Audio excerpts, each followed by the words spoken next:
بسم اللہ الرحمن الرحیم۔ السلام علیکم۔ آج میں سعودی عرب کے مشرقی ریجن کے بارے میں بات کروں گا، جس کے متعلق ایک نیا آرڈر آ چکا ہے کہ 80% جو لیبر کیمپ ہے انہیں خالی کرایا جائے گا اور ان لوگوں کو سکولوں میں منتقل کیا جائے گا۔ اس کے متعلق میں آپ کو مکمل ڈیٹیل بتاتا ہوں۔ اس سے پہلے اگر آپ اس چینل پر نئے ہیں تو کائنڈلی اسے سبسکرائب کر لیں۔ مشرقی ریجن کے 80% لیبر کیمپ سکولوں میں منتقل کرنے کا فیصلہ۔ مشرقی ریجن میونسپلٹی نے مزدوروں کے 80% رہائشی کیمپ عارضی طور پر سکولوں میں منتقل کرنے کی ہدایت کی ہے۔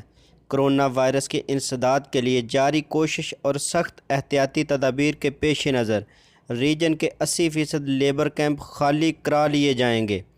سبق ویب سائٹ کے مطابق مشرقی ریجن کے میئر انجینئر فہد بن محمد الجبیر نے کہا ہے کہ مشرقی ریجن کے محکمہ تعلیم سے بات چیت کے بعد فیصلہ ہوا ہے کہ لیبر کیمپوں میں رہنے والے مزدوروں کو عارضی طور پر سکولوں میں رہائش فراہم کی جائے۔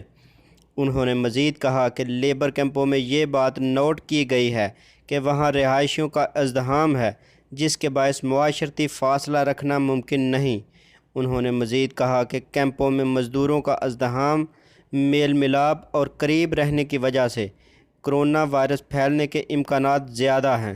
انہوں نے بتایا کہ محکمہ تعلیم نے ہمیں دمام شہر میں فوری طور پر 15 سکول دیے ہیں، جنہیں مزدوروں کی عارضی رہائش میں تبدیل کیا جا رہا ہے۔ انہوں نے کہا کہ مذکورہ سکولوں میں صفائی اور جراثیم کش ادویات کا استعمال کیا جا رہا ہے۔ یہاں مزدوروں کی رہائش کے لیے ضروری تبدیلیاں کی جا رہی ہیں۔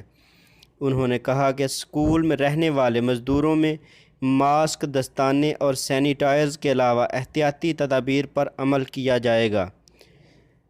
تو اگر آپ کو میری یہ ویڈیو پسند آئے تو اسے لائک اور شیئر ضرور کیجیے گا۔ تو ملتے ہیں کسی نیکسٹ اپڈیٹ کے ساتھ، تب تک کے لیے اللہ حافظ۔